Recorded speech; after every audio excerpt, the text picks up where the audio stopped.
Eh bien, je vous invite ce matin encore à tourner avec moi dans l'Évangile de Jean. Nous continuons notre étude dans ce beau livre écrit par l'apôtre Jean, chapitre 8. Et vous pouvez suivre à l'écran, nous l'avons à l'écran ici, à partir du verset 20. Jésus dit à ses disciples, enseignant dans le temple, au lieu où était le trésor, et personne ne le saisit parce que son heure n'était pas encore venue. Jésus leur dit encore, je m'en vais, et vous me chercherez, et vous mourrez dans vos péchés. Vous ne pouvez venir où je vais.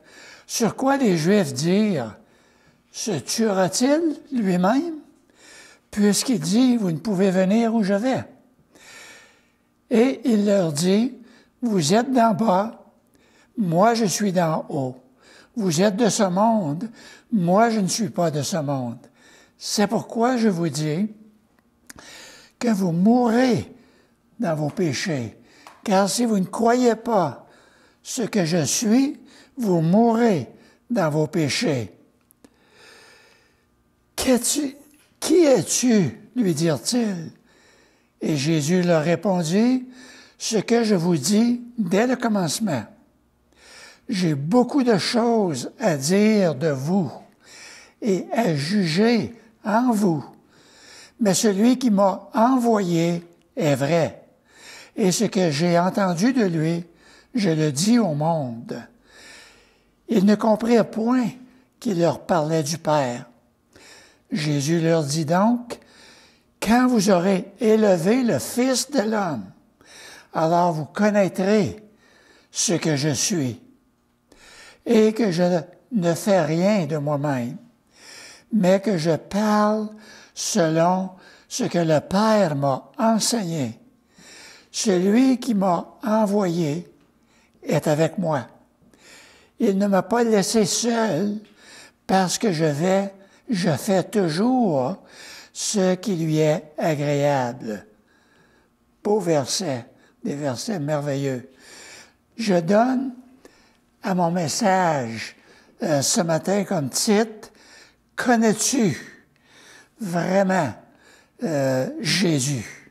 Connais-tu vraiment Jésus? Qui est Jésus? Est-ce que tu connais personnellement? C'est ce que j'aimerais démontrer par ces versets de l'Évangile de Jean que nous venons de lire. Commençons premièrement par la prière. Eh bien, Père éternel, c'est un privilège pour nous que nous avons d'avoir cette opportunité d'ouvrir ta parole, d'être capable de l'étudier, d'être capable de la méditer et de la comprendre par la sagesse de ton esprit.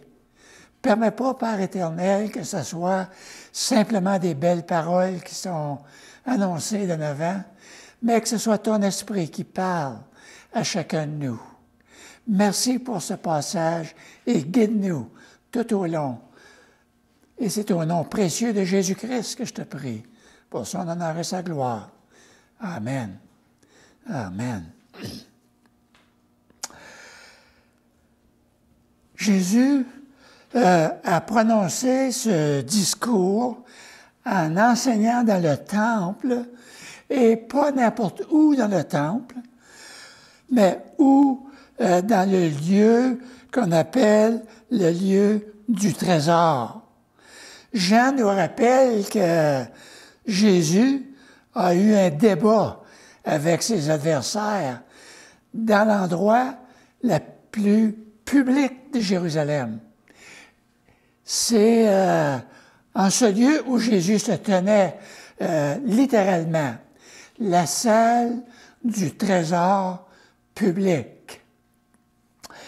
C'était un lieu ouvert au public, mais sous la surveillance de gardiens.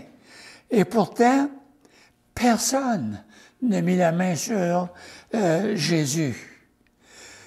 Jésus travaillait sous l'agenda, le timing de Dieu, le timing de son Père pour accomplir la volonté de Dieu. Alors, on le voit au moins à 6 reprises dans cet évangile. Hein, Jésus lui répondit lorsque sa mère, dans le premier chapitre, ou dans le chapitre 2, aux noces de Cana, qu'elle lui dit, il manque de vin. Et Jésus dit, mon heure n'est pas encore venue. Au chapitre 7 et 6, verset 6-30, mon temps n'est pas encore venu. Au verset 23 du chapitre 12, l'heure est venue où le Fils de l'homme doit être glorifié. Et puis Jésus-Christ dans le jardin, il va dire, mon âme est troublée. Et puis là, il va dire à son Père, mais c'est pour cela que je suis venu jusqu'à cette heure. Et puis à la fête de Pâques, chapitre 13, verset 1, sachant que son heure était venue. Et chapitre 17, verset 1, l'heure est venue. Alors Jésus a accompli une œuvre prophétique. Il a rempli la salle du temple, la salle du trésor du temple. Il l'a rempli de vérité en proclamant « Je suis ». Jean 8, 28. Et beaucoup, au verset 30, il est écrit « crurent en lui ». C'est pourquoi, un peu plus loin, nous lisons qu'il dit aux Juifs qui avaient cru en lui, « Si vous demeurez dans ma parole, vous êtes vraiment mes disciples et vous connaîtrez la vérité et la vérité vous affranchira. Vous serez libres par la vérité. » Et cette vérité, c'est la vérité que Jésus a rempli la salle du trésor dans le temple. La vraie question à se poser au cœur de ce texte est « Qui êtes-vous? » Les auditeurs de Jésus étaient incapables ou ne voulaient pas comprendre son enseignement jusqu'à ce point. Jésus révèle toujours son identité, mais Jésus explore aussi l'identité de ceux à qui il s'adresse. Nous ne pouvons pas parvenir à la connaissance de Christ sans d'abord comprendre la vérité de qui il est. Et deuxièmement, la vérité de qui nous sommes. Si nous ne savons pas qui est le Christ, nous le valoriserons pas. On ne pourra pas le glorifier. Si nous ne connaissons pas qui nous sommes, nous ne saisirons pas l'ampleur de notre besoin. On ne comprendra pas ce que Jésus-Christ a à nous offrir. Mais lorsque les deux vérités se saisissent simultanément, nous voyons la gloire de Dieu dans le Christ Jésus. Et nous comprenons que Jésus est la seule réponse à notre immense besoin, aux besoins de l'homme, aux besoins de l'humanité. Et en réponse à la déclaration de Jésus, selon laquelle il était la lumière du monde, alors les pharisiens ont soutenu qu'il n'avait pas le droit de témoigner à son propre nom. Et selon eux, Jésus n'avait aucun témoin à l'appui. Jésus leur parla de nouveau, qu'on lit ici au verset 12 et 13, et dit, « Je suis la lumière du monde. Celui qui me suit ne marchera pas dans les ténèbres, mais il aura la lumière de la vie. » Et là-dessus, les pharisiens lui dirent, « Tu rends témoignage de toi-même. Ton témoignage n'est pas vrai. » Alors Jésus répondit qu'il avait droit de témoigner de lui-même, car son témoignage venait de Dieu. Lui, il venait de Dieu, Jésus. Et il était uni à Dieu.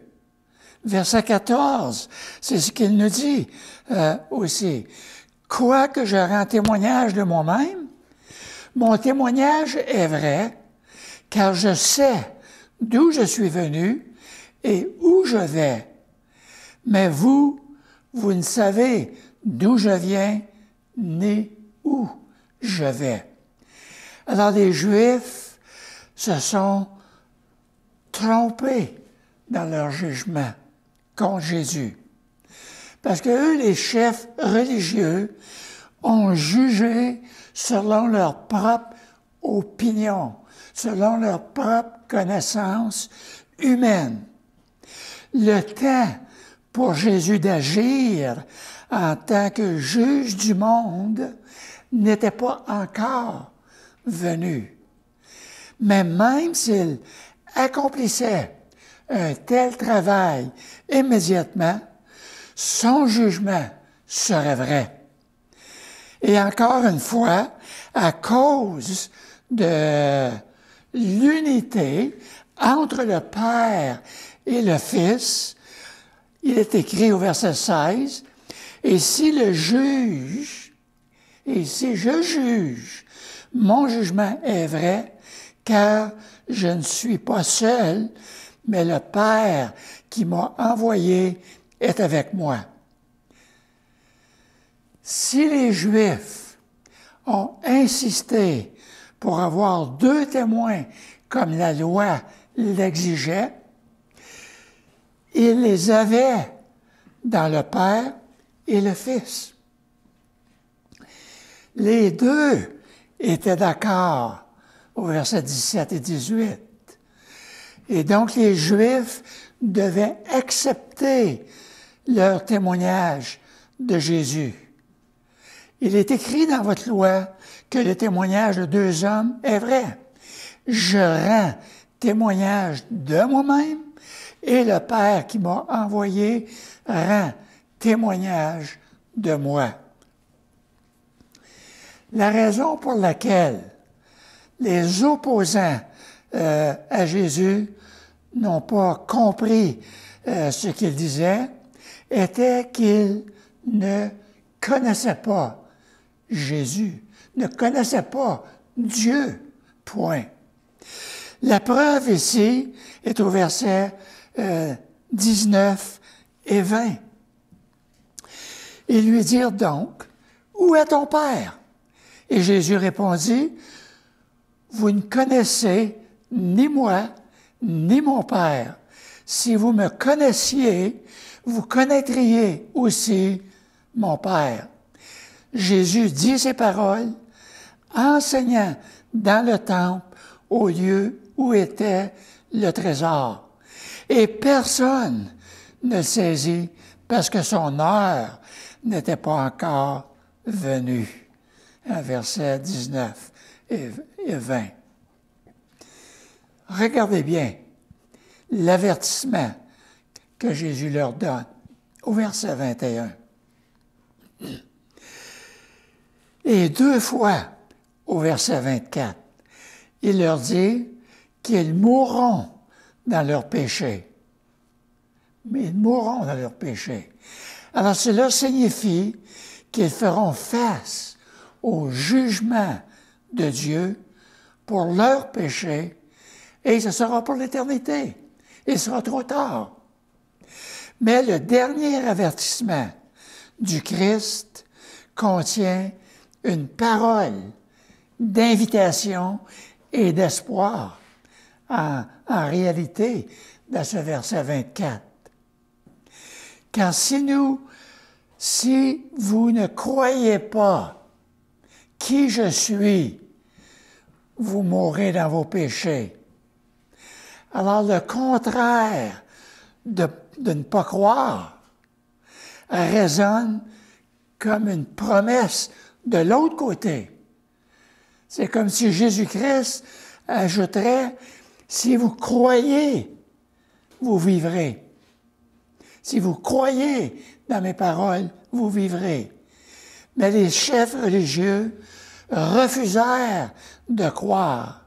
Donc, nous avons ici la possibilité de croire à ce que Jésus-Christ est en train de nous enseigner.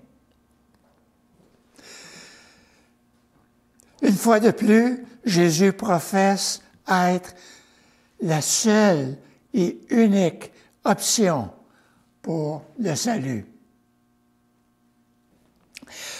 Plus tôt, Jésus-Christ a déclaré, en prétendant être la lumière du monde, dans Jean 8, verset 12, il a fait la même suggestion. Puis, tout en discutant avec les pharisiens, avec les chefs religieux, alors Jésus a directement dit que ceux qui le rejettent mourront dans leurs péchés, au verset 21 qu'on vient de voir.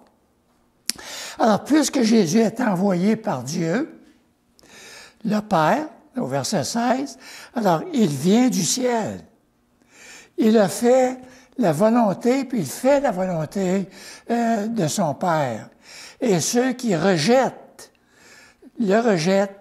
eh bien, ne peuvent absolument pas être sauvés. Parce que le salut ne vient qu'en Jésus-Christ. Et en rejetant Jésus-Christ, en rejetant sa parole, alors il n'y a pas de salut. Et le salut, c'est pour l'éternité. Alors d'ailleurs, c'est ce que nous avons dans le chapitre 3 et verset 36 qu'on a à l'écran ici. Celui qui croit au Fils a la vie éternelle. Celui qui ne croit pas au Fils ne verra point la vie, mais la colère de Dieu demeure sur lui. Un peu plus tôt, il parlait de l'amour de Dieu.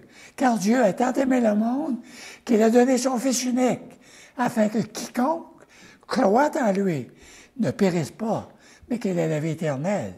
Et dans le même passage, un peu plus loin, celui qui croit au Fils a la vie éternelle, mais celui qui ne croit pas ne verra point la lumière, mais il est déjà jugé. Alors, tourner le dos à Christ, c'est tourner le dos à Dieu.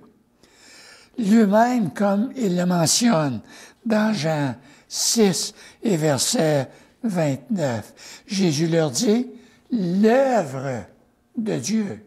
Regardez bien ce verset. Soulignez ce que c'est l'œuvre que Dieu exige de nous.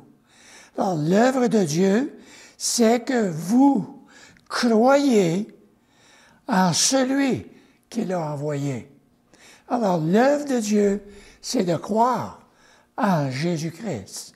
Refusant de croire ou rejetant Jésus-Christ, eh bien, on rejette ce que Dieu nous offre, le salut éternel que nous avons.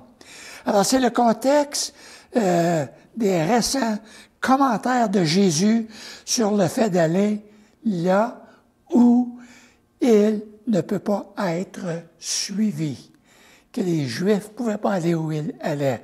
D'abord, et avant tout, cela signifie retourner au ciel après sa crucifixion et sa résurrection. Cependant, cela reflète également le fait que ces hommes manquent de temps pour accepter leur Sauveur, d'accepter cette promesse qu'il leur est donnée.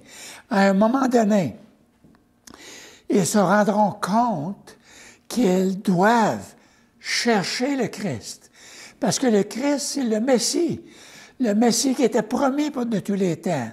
Mais malheureusement, il sera trop tard, comme la parabole de l'homme riche et le pauvre Lazare dans Luc 16, verset 19-31. Considérez deuxièmement ce que Jésus dit.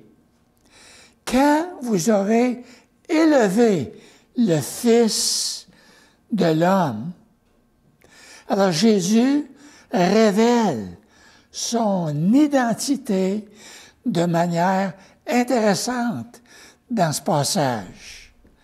Il est le Fils de l'homme.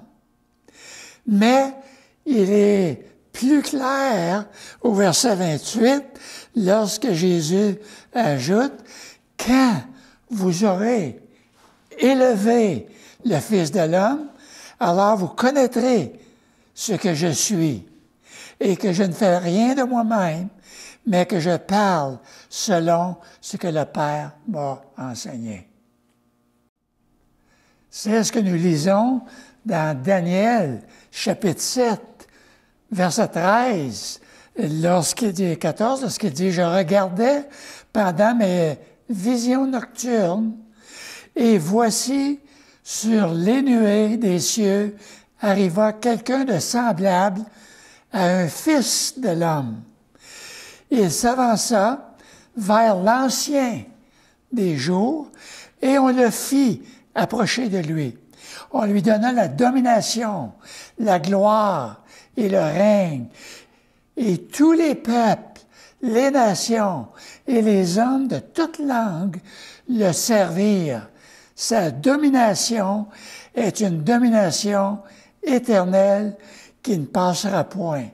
Et son règne ne sera jamais détruit. Lorsque Jésus se révèle lui-même comme le Fils de l'homme, c'est avec ce passage et cette personne en vue. Il prétend être le Messie. Il prétend être le Christ, envoyé de Dieu. Il prétend être celui qui viendra avec les nuées du ciel. Il sera présenté devant l'Ancien des jours.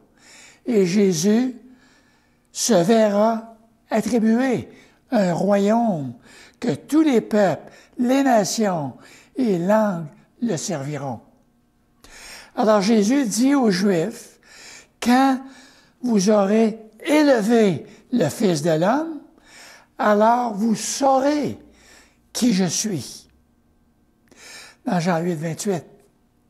Il peut être difficile de savoir ce que Jésus veut dire par ces mots. Clairement, la croix est en vue ici. Les Juifs élèveront en effet Jésus sur la croix. Et lorsqu'ils le crucifieront, la croix, aussi horrible soit-elle, est souvent associée à la glorification de Christ. Ces choses peuvent sembler contradictoires au premier abord, mais la vérité est que Christ était glorifié par la souffrance à la croix. Alors, comme Christ a été élevé à la croix, il a également été élevé à la gloire. Et c'est à travers la souffrance de la croix qu'il se tiendra devant le Père et recevra tout ce que Daniel 7 a dit qui lui sera donné. La domination et la gloire et un royaume que tous les peuples, nations et langues devront le servir. Et quand nous pensons et parlons de Jésus-Christ, nous ne pouvons pas penser à un simple homme. Il était et il est tellement plus que cela. Il venait d'en haut. Il est le Fils de l'homme. Il est le Messie, le Sauveur du peuple de Dieu, le Sauveur du monde. Comprenez, troisièmement, que Jésus était en fait le Fils de Dieu, le Sauveur. C'est quelque chose que l'Évangile de Jean rend incroyablement clair pour nous. Je ne sais pas comment une personne peut réussir à nier que les Écritures enseignent que Jésus-Christ n'était pas venu dans la chair après avoir lu l'Évangile de Jean. L'Évangile a été écrit en partie pour nous convaincre de cela, que Jésus-Christ est venu dans la chair.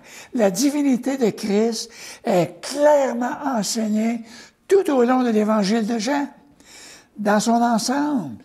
Et elle a enseigné ici de la manière la plus profonde, bien que nous puissions la manquer si nous ne faisons pas attention.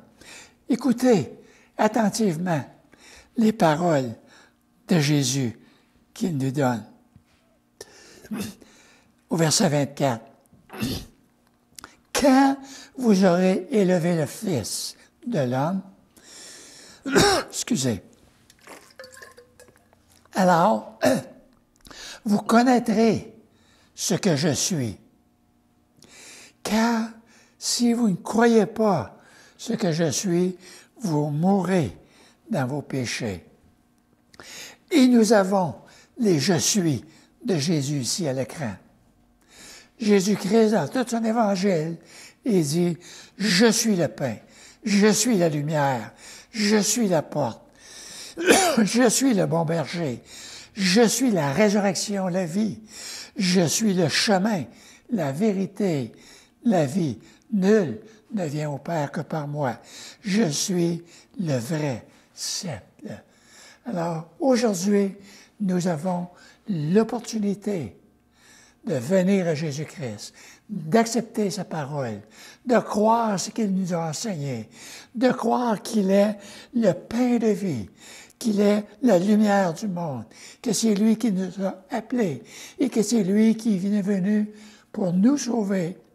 Parce que nous, on ne pouvait pas acheter notre salut. On ne pouvait pas accomplir des bonnes œuvres pour notre salut. Parce que la Bible nous dit que nous étions et que nous sommes morts spirituellement sans Jésus-Christ. Et c'est pour cette raison que Jésus-Christ est venu sur cette terre, qu'il a accepté la croix du calvaire pour nous, pour nos péchés, mourir pour nous, pour rétablir cette relation entre nous et Dieu, pour nous donner la vie éternelle. Alors, c'est pour la raison pour laquelle Jésus-Christ est venu, et c'est la raison pour laquelle que nous avons cet évangile de Jean, afin que nous croyions en Jésus-Christ et que nous ayons la vie éternelle. Alors, si j'ai la vie éternelle, c'est simplement parce que je crois à ce que Jésus-Christ a fait pour moi.